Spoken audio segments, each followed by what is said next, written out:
Akkor sok szeretettel köszöntök mindenkit az Alkotás Öröme című kiállításunknak a megnyitóján.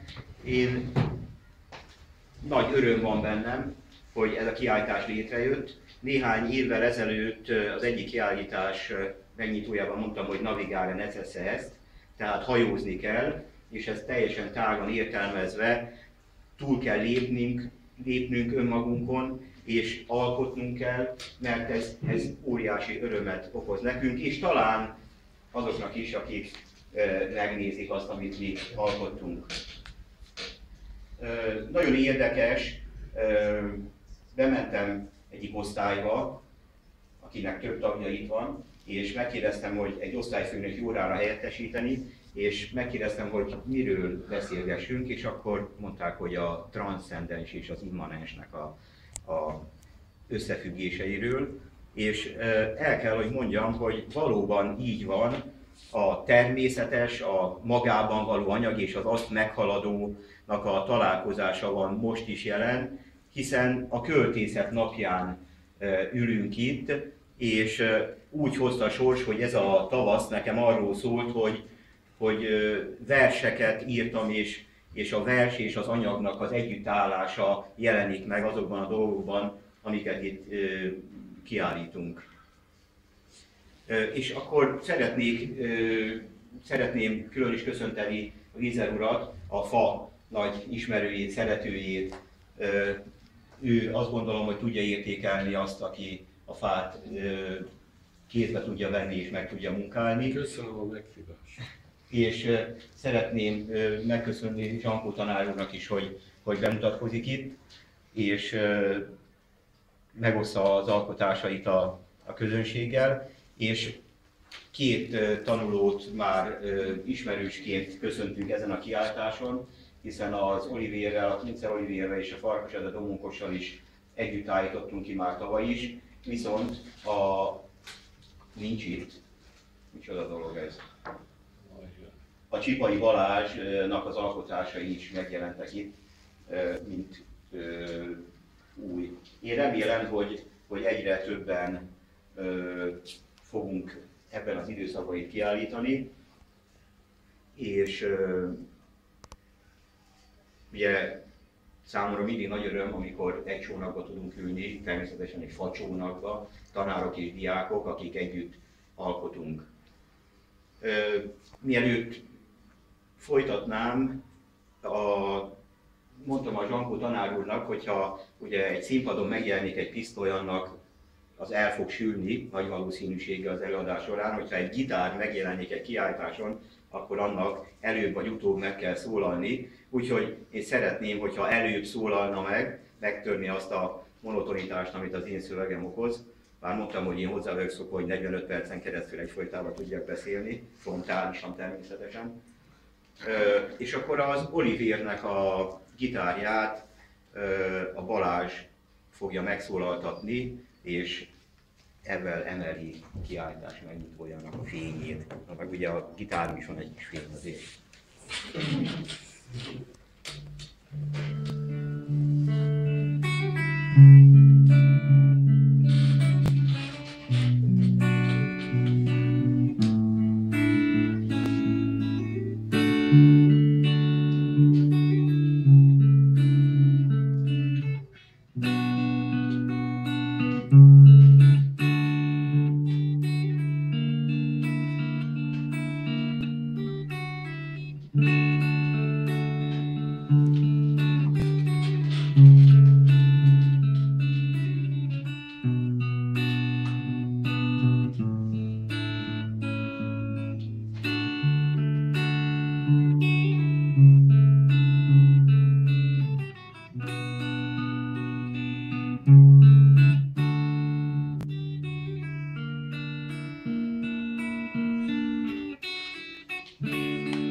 hogy mondja el, amit szeretne elmondani.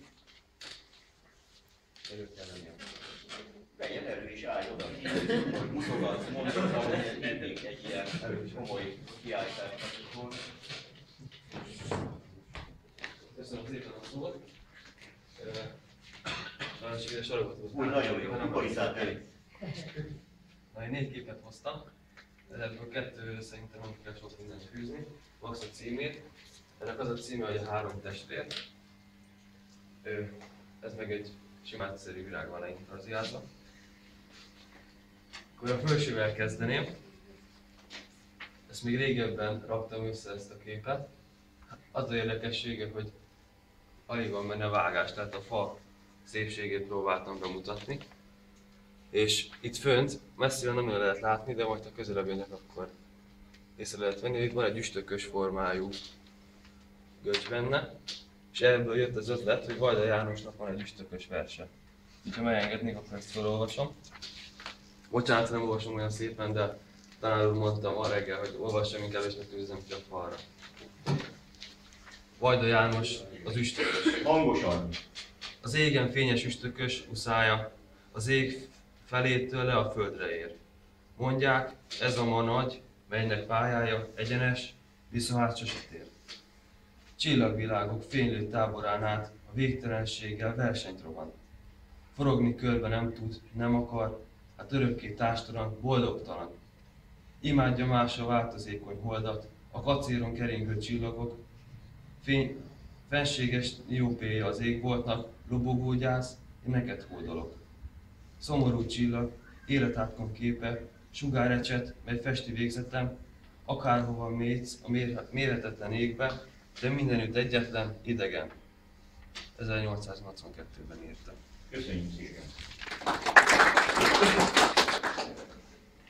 Akkor ez az alsó kép, ennek egy nagyobb története van. Egy asztalos ki akarta dobni, és egyik ismerősömnek egy egész nagy kötést adott oda, és közte volt ez is. És egyszer elmentem hozzájuk, és ő látta, hogy mivel szoktam dolgozni, és mondta, hogy neki is van hasonló. Úgyhogy megnéztem a kötést, és közte volt ez is. Egyből észrevettem, hogy ezt nem szabad tűzre dobni, úgyhogy megmentettem. Tegnap este annyira nézegettem meg, hogy annyira megtetszett, hogy megikletődött bennem egy gondolat, és ezt papírra is vetettem, úgyhogy ezt is felolvasnám. A Fournier üzenete. Béküljetek ki, emberek! A harag haragot szül, a harag pedig elnyel bennetek. Mint a süllyedő lápi béka hangja, úgy szólok nektek az utolsó pillanatban. Mielőtt betemet a sár, és elfed a sás, üzeneten vízhangozza már az egész mocsár. Ócsárolni fognak bennetek, ki megfogadja szavam. Kirekeszt a tömeg, mint Krisztust a Golgotán. Egyedül lesztek, ahogy a lángos ötletben. Üzenetet hordtok, akár az öreg lármafák. Ti lesztek az új termés sarjai, ételek sója, patakok forrása. Csak egyre figyeljetek, emberek! A harag haragot szül, a harag pedig elfed bennetek. Szeressétek egymást! Ez a legkevesebb és a legtöbb, amit kérhetek tőletek. Köszönjük.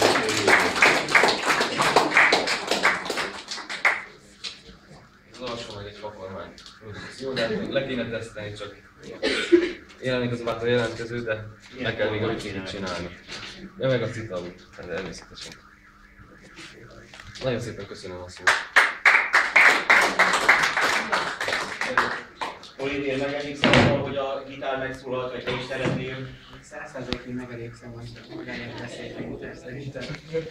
Jó, akkor a Zsankó tanár urat kérném, hogy mondom valamit. Nagyon örülnénk annak is. Üdvözlök mindenkit, vannak sokan, akiket tanítok, fel a megjelent társaságok, van, akik nem, úgyhogy néhány szóban akkor bemutatkoznék, illetve ez az első évem az iskolában, tehát mindenkivel még nem sikerült megismerkedni. Hát kisgyerekkorom óta rajzolok, festek, ez a fajta terület az, ami érdekel. Az itt kiállított munkák is egy elég hosszú időintervallumot ölelnek föl. A képekről sok mindent nem mondanék, remélem, hogy magukért beszélnek, ha meg nem, akkor én úgysem tudom helyettük elmondani, tehát azt úgy meghagynám inkább annak, akinek ez a szakmája, hogy így a képekben mindenfélét belemagyarázzon. A fával kapcsolatban én itt kicsit bátortalan is voltam, hogy ezt elhozzam, mert megmutassam. Egy olyan történetem van ezzel kapcsolatban, hogy még tényleg ilyen 10 éves koromban fönt laktunk az Ugligetben. A kert vége az már az erdő volt, és hát előszeretettel bókláztam az erdőben, mindig vittem magammal valamilyen eszközt is, és volt egy baltám, amivel elkezdtem ott egy ilyen fatörzset kifaragni, egy ilyen fej sikeredett belőle, egy jó pár évig ott állt az erdőben, aztán egyszer fogtam magam, kimentem, kifűrészeltem, eltettem, és egy olyan néhány évvel ezelőtt valahogy előkerült ez a fej, és úgy láttam benne fantáziát, tehát amit így 10 éves koromban csináltam, úgy éreztem, hogy ez folytatható, és elkezdtem tovább faragni. Hát most egyelőre itt tartok velük, tervezem, hogy szeretnék ezzel így előrelépni, vagy elmozdulni. Isteni szerencse, vagy hát nem is annyira szerencse, hanem talán tudatos választás, hogy egy faipari iskolába jöttem el tanítani. Hosszú ideig tanítottam lakberendezőket, látványtervezésre, ábrázoló geometriára, és hát ezek a dolgok valahogy így összeérnek, és mondom, ez talán ilyen isteni csodának is tekinthető, vagy legalábbis én úgy érzem, nagyon jól érzem magam itt az iskolában, és nagyon sok közös pontot találtam azzal, ami egyébként is érdekel, meg amivel egyébként is foglalkozok. Illetve végül még egy érdekesség, hogy a képeket ugyan nem magyaráznám, de talán a technikáról egy pár szót esetleg érdemes lenne ejteni, hogyha valakit érdekel, akkor részletesen is szívesen elmondom. Litográfiákról van szó, tehát a munkák nagy része az litográfiával készült. Annyit érdemes tudni róla, hogy ez egy nagyon nehéz műfaj. Ezt szó szerint kell érteni, ugyanis ilyen 100 kg körüli kövekre készülnek ezek a rajzok. Ez egy nagyon speciális mészkő, a világon egyetlen helyen bányásszák. Körülbelül az 1800-as évek elején fedezték fel ezt a technikát. Ezt egyébként ma is használjuk, offset technikának az elődje, tehát amikor az offsetet nem ismerték, akkor az újságokat ezzel az eljárással készítették. Sokszorosításról van szó, tehát ezek nem egyedi példányok, hanem ugyan kis példányszámban, de több van belőlük.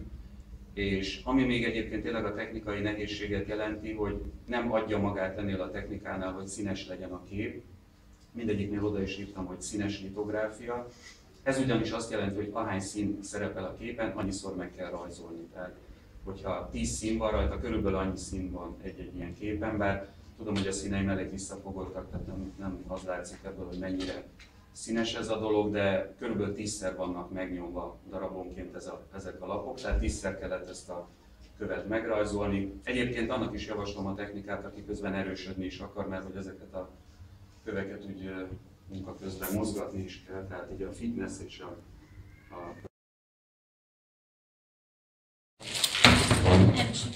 Cita úr, húzzunk innen.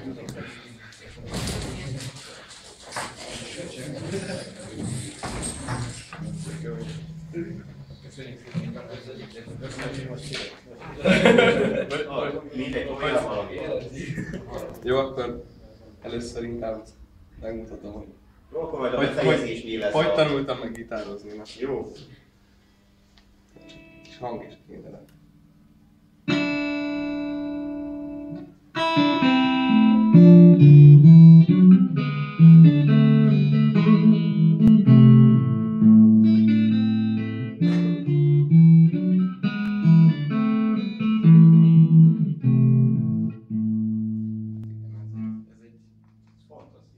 Ilyen reneszánsz dallam.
láttok, mint ezek a fadarabok, amik itt vannak, fel kell fedezni benneteket, és sok energiát kell belefektetni, hogy hajlandóan bejöttek megmutatni azt, hogy mit is tudtok.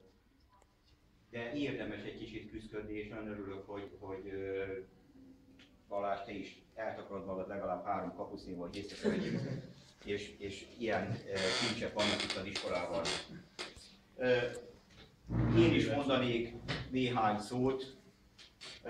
Ez az év úgy kezdődött, hogy téli szünetben elég sokat futottunk a tanár úrral, és ennek eredményeképpen született egy vers, ami ott van kitéve az ablakban, de mostan kívülről tegnap, hogy mert az van itt, hogy kitekintve ablakon, ugye, hogy ne a pókálókat vegyétek észre, hanem ami mögötte sejlik.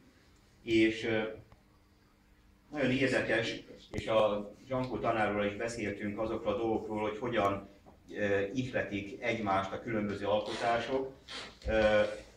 Futottam, a futásról született egy vers, a versről született egy kép, és a képről született egy vers. És ezt a verset osztanám meg most veletek. A többit azt el tudjátok olvasni ott, de ezt még egészen friss, ezt pontosan április 4-én írtam a Tápió-Bicskei csatának az évfordulóján. Az a cím, hogy Dimenziók. Futásélmény verset ír, futó ezért verset ír. Verse száll, mint zúg a szél, a futásból dallamkér, felemelő kifullasztó, kapukegy és csömörító közelsége oly biztató, tinta kerül a papírra, a futó az, aki írja, futásának üde pírja ott az arcán, de már írja, a versírás jobban bírja, mint a futás, mitől fárad, de az ihlet ebből árad. Navigálra ne szessze ezt, remélem, hogy megérted ezt. Kell, hogy küzdj, és kell, hogy szárnyalj, futásélményt verse árnyalj, kifutásod önmagadból, reflexió önmagadról, felemelkedsz, másként látod, egész más lesz a világod, kitágul a perspektíva, az van számodra megírva, hogy a futás szálló porát, és amit nem mér meg a karát, a kiizzadt versnek szavát, képpé formált, láthatóvá, szemszámára foghatóvá, verejtéked mezőn, hegyen, verset képén is ott legyen, ha kinézel ablakodon, áttekintve versorokon, lássál rétet, futóőzet, távot, amire nem győzhet, futás, vers, kép, vers és futás, csodálatos együttállás, mind együtt és mindegyik más, összességükben a varázs, plexilveg, versláb, keret, hordozzák az élményedet. Tehát ez.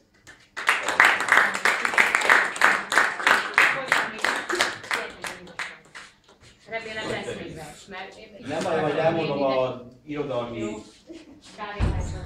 Teaház. A irodalmi kávéházon is. És akkor néhány gondolatot mondanék még azokról, amiket csináltam, illetve tehát, hogy azt gondolom, hogy valóban ezek is olyan kincsek, amiket észre kell venni, ahogy a ti tehetségeteket is észre kell venni, egy kicsit kell csak hozzátenni, és aztán kibomlik.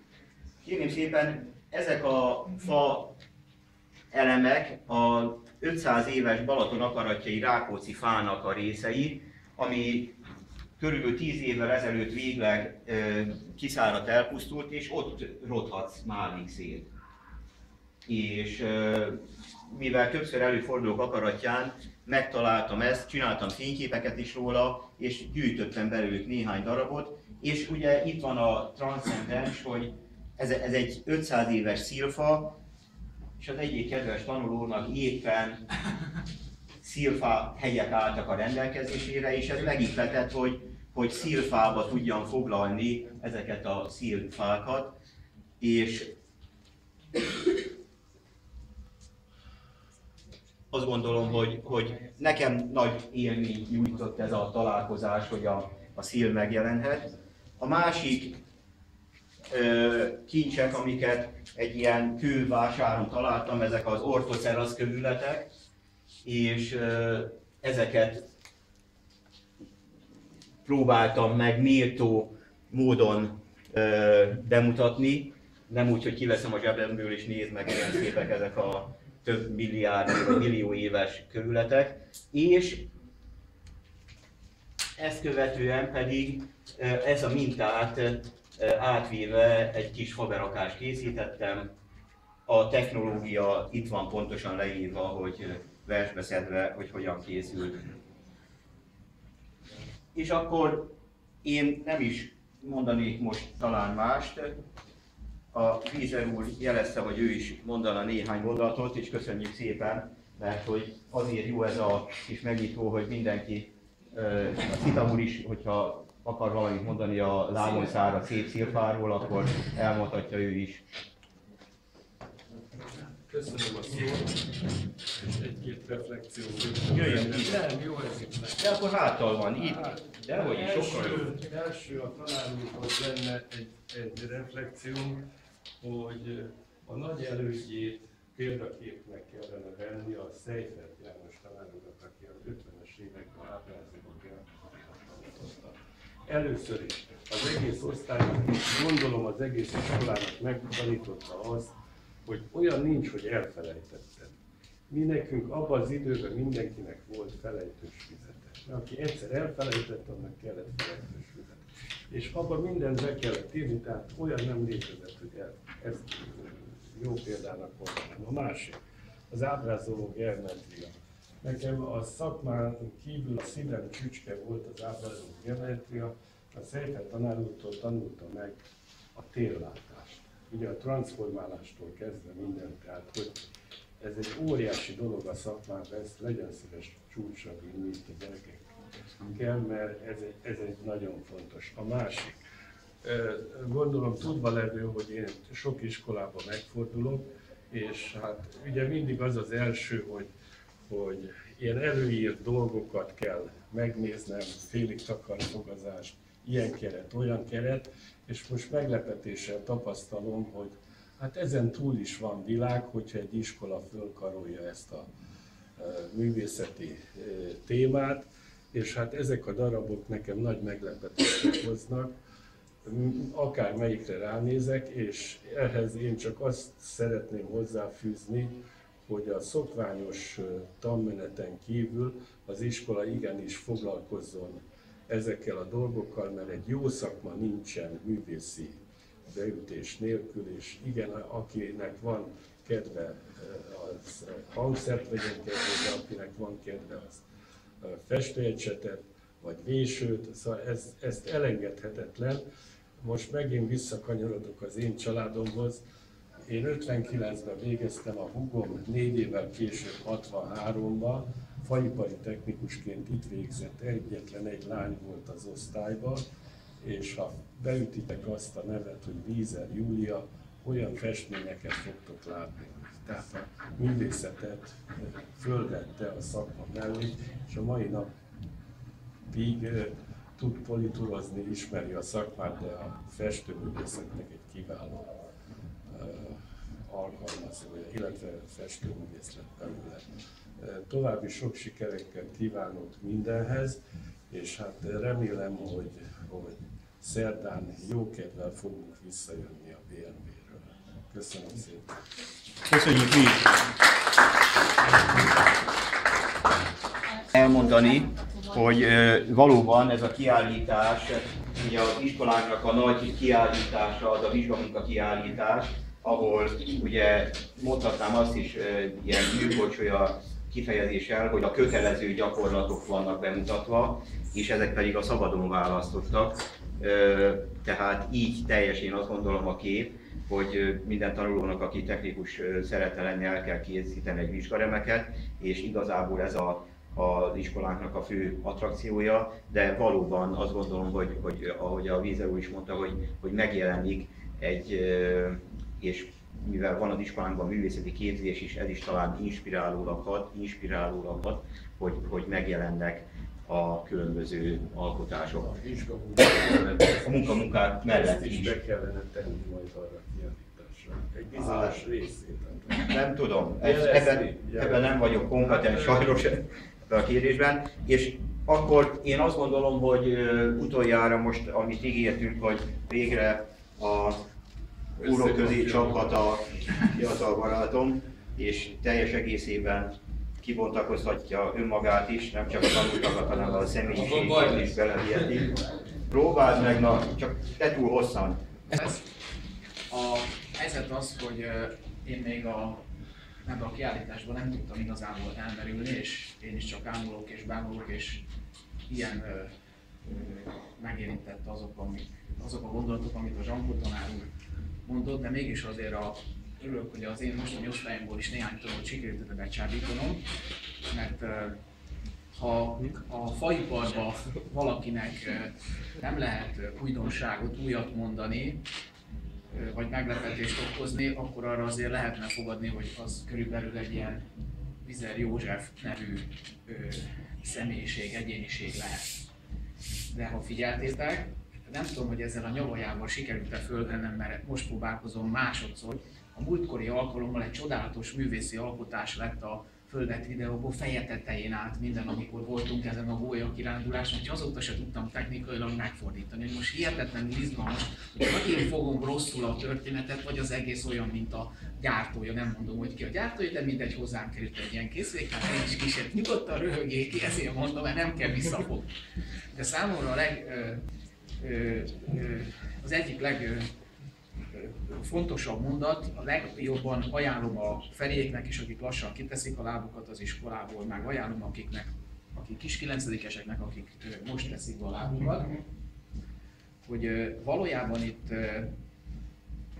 több hete, ha szabad azt mondani, hogy készül ez az anyag, és szeretett volna a Juhász tanár úr, Zsankó tanár úr, egy icipicit a háttérben én is egy kis meglepetést okozni, nem csak nektek, és bocsánatot kérek tőletek, hanem elsősorban a Vizer úrnak, és talán megkockáztatom, hogy egy picit sikerült, mert én miközben ezt a nyavajás kamerát tartottam, nagyon figyeltem, és ő utalt arra, hogy őt mintha egy kis meglepetés érte volna e tekintetben, úgyhogy akkor én azt gondolom, hogy ennél jobb végszót már csak a gitárosunk biztosít. A Juhász tanár tiltakozom. Megjött az egyik fiatal alkotó, aki a kiállítás végére, és szeretném, hogyha megkapná ő is a lehetőséget, hogy mondjon valamit az alkotásairól.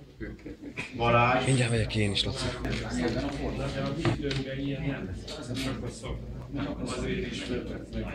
Ennek készültünk hetek óta, én azóta nem is írok e-mailt, hogy nehogy valamit leírjak véletlenül. Jó?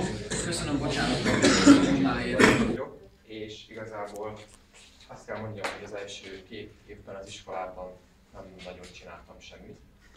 De aztán valahogy nagyon elkapott ez a faipar, és azóta nem sokat alszom éjszaka, de inkább dolgozom. És ezeket a vágódeszkákat, a tanulmányokat.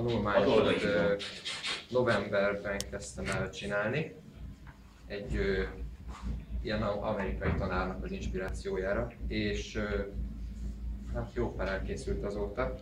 Ezek ilyen egzotikusabb darabok, eladni sajnos nem nagyon sikerül őket, de hát Én nekem pont kéne egy egyébként, csak mindjárt tárgyalunk. Ezek a bütis vágódeszkák, ezek nagyon különlegesek számomra, meg talán Európában is, mert itt még nem is annyira elterjedt, mint mondjuk Amerikában. Gyakorlatilag az ottani Tesco-ban meg lehet ezeket már venni, nálunk viszont senkinek nem láttam még ilyet. Ez mindenképpen érdemes csinálni mindenkinek egyet szerintem, legalább otthonra. Nem vinne a lélek, hogy szalonázzak rajta. Hát engem sem.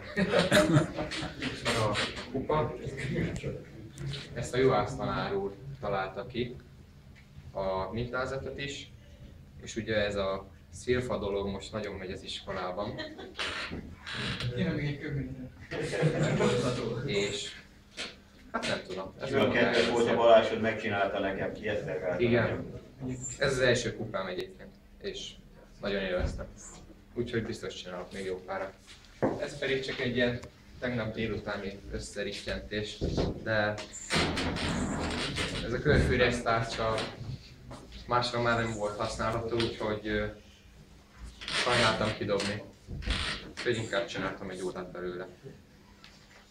Tulajdonképpen ez minden. Köszönjük szépen, Balázs! És akkor most Valaki nem bírja, akkor nyugodtan. Igen, ha valaki... De körbe lehet közben nézni. Csak erősíteni. Nem kell nyugodtan végigülni. Mert a két oldalsó sziács az egy ember alakot ábrázol, és egymástól hátra állnak, és a középső ilyen gomolyag is egy széttaszítást idéz elő szerintem, legalábbis bennem, úgyhogy ezt kell rajta nézni. nagyon jó az a versetet.